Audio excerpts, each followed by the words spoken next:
আসসালামু আলাইকুম প্রিয় তৃতীয় শ্রেণীর শিক্ষার্থীরা। চলো তাহলে আমরা প্রথমেই সূচিপত্রতে চলে যাই।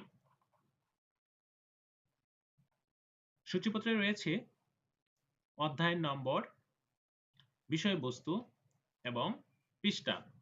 প্রথম অধ্যায় থেকে আমরা শুরু করব। তো প্রথম অধ্যায় উদ্ভিদ পরিচিতি 1 থেকে 10 পৃষ্ঠার। তো চলো আমরা প্রথম অধ্যায়টা পড়ে নিই। উদ্ভিদ পরিচিতি।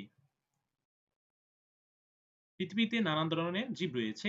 উদ্ভিদ এক ধরনের জীব। আমরা আমাদের চারপাশে আশেপাশে নানান ধরনের উদ্ভিদ দেখতে পাই, যেমন আম, জাম, লেবু, পেয়ারা, গোলাপ, মরিচ, সরিষা প্রভৃতি গাছ। এগুলোর আকারে, আকৃতি, রং ইত্যাদি ভিন্নতা রয়েছে। আমাদের এখানে বলা হয়েছে উদ্ভিদের বিভিন্ন অংশ। উদ্ভিদের বিভিন্ন অংশ বিভিন্ন রকমের হলেও এগুলোর গঠনের কিছু মিল রয়েছে। এখানে আমাদের কাজ করতে বলা হয়েছে উদ্ভিদের সাধারণত অংশগুলো কি কি। তো উদ্ভিদের সাধারণত অংশগুলো কি কি এটা আমরা রেডি করে রেখেছি, তোমরা উত্তরগুলো এখান থেকে দেখে নাও। উদ্ভিদের সাধারণ অংশগুলো হলো মূল, কাণ্ড, পাতা, ফুল ও ফল। তাহলে আমরা কয়টা বললাম? 5টা। মূল, কাণ্ড, পাতা, ফুল ও ফল। পরের প্রশ্ন, এখানে একটি কাজ রয়েছে উদ্ভিদের বিভিন্ন অংশ পর্যবেক্ষণ। এবার উদ্ভিদের বিভিন্ন অংশ আমরা পর্যবেক্ষণ করে নেব। তো উদ্ভিদের বিভিন্ন অংশ পর্যবেক্ষণের জন্য আমাদের যা যা করতে হবে, প্রথমে উদ্ভিদের উদ্দেশ্য লিখতে হবে। উদ্ভিদের বিভিন্ন অংশের সাথে পরিচিতি হওয়া। আবার করণীয়, করণীয় 1 ও 2 নং নির্দেশনা অনুসারে, 1 ও 2 নং নির্দেশনা অনুসারে, এখানে 1 আর 2 নং নির্দেশনা অনুসারে আমরা লিখতে পারি।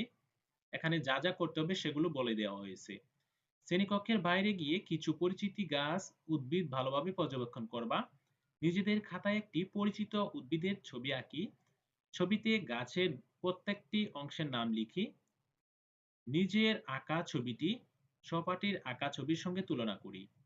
এবার বালকে বলছে উদ্ভিদের বিভিন্ন অংশ কি কি, ফুল, মূল এবং বাকিটা রেখে দেওয়া হয়েছে। আর এদিক থেকে বালিকা বলছে চলো ফুল ও শিকড় বা মূল এবং কাণ্ড সহ একটি উদ্ভিদ পর্যবেক্ষণ করি। প্রথমে আমরা 1 ও 2 এইটা নিয়ে আলোচনাটা করব। 1 ও 2 নং নির্দেশনা অনুসারে শ্রেণীকক্ষের বাইরে গিয়ে কিছু পরিচিতি উদ্ভিদ ভালোভাবে পর্যবেক্ষণ করি।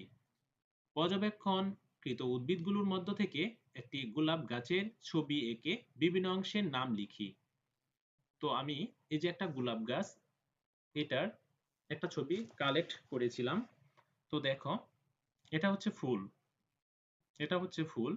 আমি এই যে ফুল টিক মার্ক দিয়ে রেখেছি, এটা হচ্ছে ফুল। আর এখানে এটা হচ্ছে পাতা, এখানে আমি তীর চিহ্ন দিয়ে তোমাদের বুঝিয়ে দিয়েছি এটা পাতা। আবার এটা হচ্ছে বৃক্ষের কাণ্ড, উদ্ভিদের কাণ্ড এটা। আর এটা হচ্ছে উদ্ভিদের মূল, মূল শিকড় দিয়ে মাটি থেকে রস সংগ্রহ করে, এটা একটা গোলাপ গাছ। এবার সহপাঠীর সঙ্গে আলোচনা। নিজের আঁকা গোলাপ গাছের ছবিটি সহপাঠীদের আঁকা ছবির সঙ্গে তুলনা করি। এবার তুমি এটা সুন্দর করে নিজের খাতায় এঁকে তুলনা করতে পারো। এবার আমরা পরবর্তী পৃষ্ঠায় চলে যাব। উদ্ভিদের নানান অংশগুলো সম্পর্কে আরো কিছু জানি। প্রায় সব উদ্ভিদের মূল, কাণ্ড, পাতা থাকে। কিছু কিছু উদ্ভিদের আবার ফুল ও ফল থাকে। এখানে উদ্ভিদের মূল সম্পর্কে বলা হয়েছে, তোমরা সুন্দর করে পড়ে নিও। এবার উদ্ভিদের যে কাণ্ড আছে, এই যে কাণ্ড, এই কাণ্ডটা কি গুরুত্বপূর্ণ সেটাও এখানে উল্লেখ করা আছে, তোমরা পড়ে নিও। পাতা, উদ্ভিদের যে পাতা আছে সেই বিষয়ে এখানে আলোচনা করা আছে। উদ্ভিদের ফুল, ফুল সম্পর্কে এখানে বিস্তারিত লেখা আছে, তোমরা পড়ে নিও। আবার উদ্ভিদের ফল, সে সম্পর্কে এখানে উল্লেখ করা হয়েছে, তোমরা পড়ে নিও। এবার আমরা উদ্ভিদের বিভিন্ন অংশের কাছ থেকে আলোচনা করব। ইতিমধ্যে আমরা উদ্ভিদের বিভিন্ন অংশ সম্পর্কে জেনেছি। প্রতিটি অংশই উদ্ভিদের জন্য গুরুত্বপূর্ণ। উদ্ভিদের মূল, কাণ্ড, পাতা, ফুল ও ফল প্রতিটি অংশই সুনির্দিষ্ট কাজ রয়েছে। এবার এখানে একটি প্রশ্ন করা হয়েছে, উদ্ভিদের বিভিন্ন অংশের কাজ কি কি? এবার আমরা উত্তরে লিখব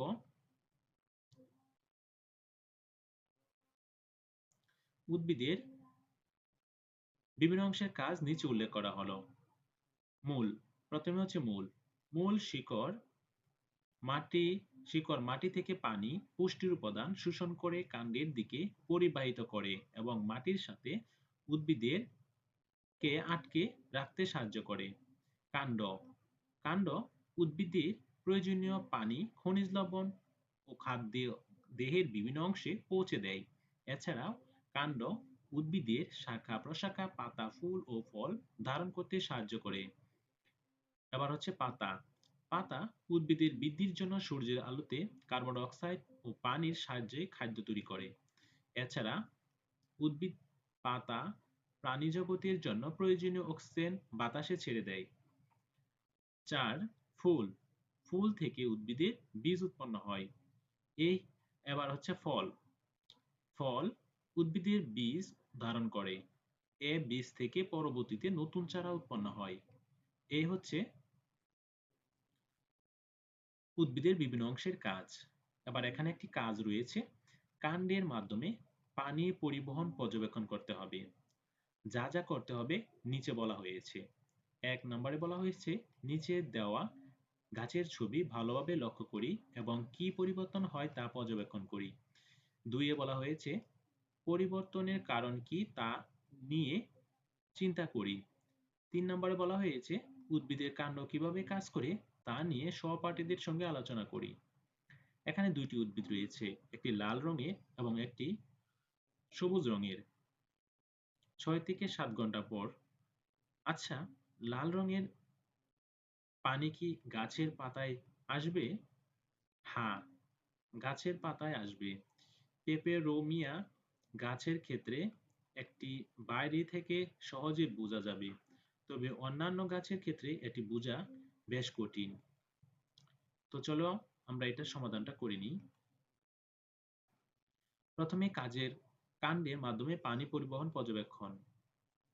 কাজের উদ্দেশ্য এটা লিখে নিবা। কাণ্ডের মাধ্যমে উদ্ভিদের পানি পরিবহন প্রক্রিয়া সম্পর্কে জানা। এবার আমাদের করণীয় হচ্ছে ১ নং নির্দেশনা অনুসারে চিত্রে ক ও খ ভালোভাবে লক্ষ্য করি এবং চিত্রে কি ধরনের পরিবর্তন হয়েছে পর্যবেক্ষণ করি। চিত্রে খ যে পরিবর্তন হয়েছে তার কারণ সম্পর্কে চিন্তা করি। চিত্র ক থেকে চিত্র খ যে পরিবর্তন হয়েছে তার কারণ। চিত্রের ক পাতাগুলো সবুজ হলেও চিত্র খ তা লাল বর্ণ ধারণ করেছে।